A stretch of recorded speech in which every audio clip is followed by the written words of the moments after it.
बिस्मिल्लाहिर्रहमानिर्रहीम अस्सलाम वालेकुम। ये जी पाकिस्तान में काफ़ी इन्वेस्टमेंट कंपनीज आई हैं जहाँ लोगों के पैसे फंसे हैं, लेकिन जिस लेवल के ऊपर B4U ने काम किया और कितने अरबों रुपए इतने कम टाइम में जमा कर लिए वो और कोई कंपनी कभी नहीं कर सकेगी।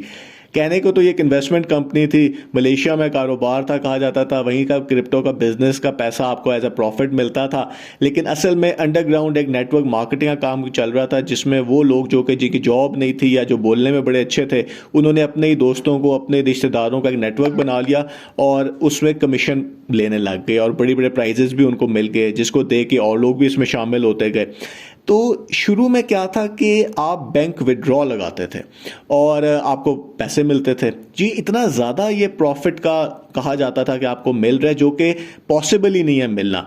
तो जैसे जैसे गवर्नमेंट का थोड़ा सा प्रेशर बढ़ता रहा, SECP के नोटिस आते रहे, कुछ अखबारों में आ गया कि जी ये कोई फ्रॉड चल रहा है, तो नए मेंबर आना थोड़े से कम हो गए। किसी भी स्कीम के लिए जब तक नए मेंबर आते रहते हैं तो काम चलता रहता है, तो वो इतना ज़्यादा प्रॉफिट नहीं दे सकते थे बैंकों में, और लोग बैंक के अंदर डिपॉजिट करते थे, उसकी रसीद लेते थे और बैंक विड्रॉ में वो चाहते थे पैसे लेना।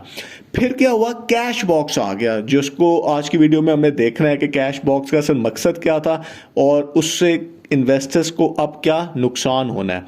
तो कैश बॉक्स क्या था? कैश बॉक्स इंटरनेशनल तर्जमान तो कहानियाँ डालते ही थे, जो कराची से थे, जो घर लोगों के बेचते थे, वो आगे एक दिन उन्होंने कहा कि जी अब से हमने कैश बॉक्स कर दिया और उसका फ़ायदा ये है कि लोग एक दूसरे को पैसे भेज सकते हैं, आप अपना बैलेंस एक दूसरे को सेल कर सकते हैं, आप पाक रुपये ले लें, उनको अपने डॉलर दे दें। तो जब आप बैंक में लगाते हैं तो आपको तो 3,000 हफ्ते का इंतज़ार करना पड़ता है, तो इस तरह तो आप फ़ौरन पैसे ले लेंगे। और दूसरा उन्होंने ये कहा कि जी लोग अपने लीडर्स को जानते नहीं हैं, तो इस तरह होगा कि आप अपने लीडर्स के साथ, अपने अपलाइनर के साथ अच्छा दोस्ती बना लेंगे, उनसे आपका इंटरेक्शन होगा, तो आप उनसे पैसे लें, कंपनी उनको पैसे दे देगी। तो लोगों ने शुरू में तो ये करना स्टार्ट कर दिया, फिर लोगों ने अपने लीडर्स को ढेर सारे पैसे भेजना शुरू कर दिए, वो उन्होंने कितने दिए नहीं दिए। उसके बाद से कंपनी ने, उसके बाद अकाउंट्स फ्रीज भी इनके हो गए, उन्होंने बताया भी नहीं, लेकिन काम चलता रहा उसी तरह। बैंकों में इंटरनेशनल तर्जमान का मैसेज भी आ गया कि भाई आपने अब बैंकों में पैसे नहीं जमा कराने, कोई ना कोई बहाना बना देते थे कि जब आप कैश बॉक्स में करें, लीडर को पैसे दें। फिर जो काम हुआ है ना, उसमें बैंक अब इन्वॉल्व नहीं हुआ। लीडर्स और इन्वेस्टर्स आपस में ही लीडर्स पे शोर डालने लग गए कि जी हमारे इतने ज़्यादा पैसे, हमारे पास डॉलर जमा हो गए हैं, अब क्या करें। तो एक आपस में मसला एक चलता रहा। अब इस सारे का फ्रॉड भी हो गए, बीच में फ्रॉड आना शुरू हो गए, डॉलर की प्राइस गिर गई, और उसके बाद जो हुआ वह सबके पास सामने ही है, किस तरह फ्रॉड लोगों के साथ किया गया। कंपनी ने उसे रोकने की भी कोशिश की।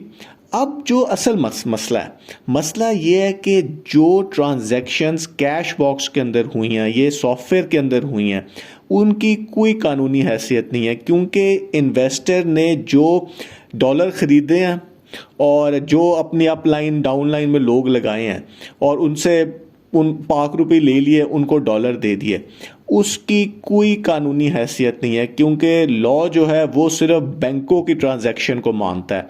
ये जो आपस में ट्रांजैक्शन हुई है, मैंने किसी से के अपने वेबसाइट के थ्रू अपने पास डॉलर मंगवा लिए, उसको इजी पैसा कर दिया या उसको बैंक अकाउंट में पैसे भेज दिए, वो मैंने उसमें B4U तो इन्वॉल्व ही नहीं हुई। कंपनी ने उसको ओन किया कि ठीक है जी ये डॉलर हैं हमारे। पहली बात तो ये कि कोई कंपनी जो है वो अपना डॉलर अपनी करेंसी नहीं बना सकती, ये सब कुछ गैर कानूनी था।